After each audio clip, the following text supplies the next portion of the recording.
ಜನತೆಯಾದ ನಾವು ಭಾರತವನ್ನು ಸಾರ್ವಭೌಮ ಸಮಾಜವಾದಿ ಮತಧರ್ಮ ನಿರಪೇಕ್ಷ ಜನತಾಂತ್ರಿಕಾತ್ಮಕ ಗಣರಾಜ್ಯವನ್ನಾಗಿ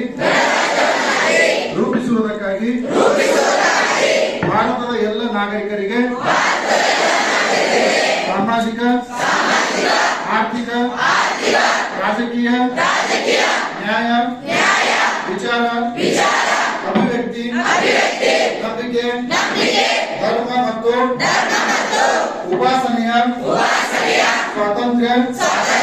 ಸ್ಥಾನಮಾನ ಅವಕಾಶಗಳ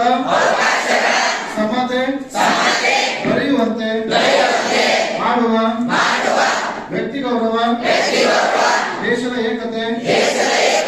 ಮತ್ತು ಸಮಗ್ರತೆಗಾಗಿ ಎಲ್ಲರಲ್ಲಿ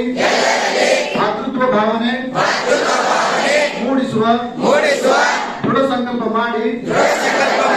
ನಮ್ಮ ಸಂವಿಧಾನ ಸಭೆಯಲ್ಲಿ 1949 ನವೆಂಬರ್ 26ನೇ ದಿನದಂದು ಈ ಸಂವಿಧಾನವನ್ನು ನಮಗೆ ನಾವೇ ಅರ್ಪಿಸಿಕೊಂಡು ಅಂಗೀಕರಿಸಿ ಶಾಸನವಾಗಿ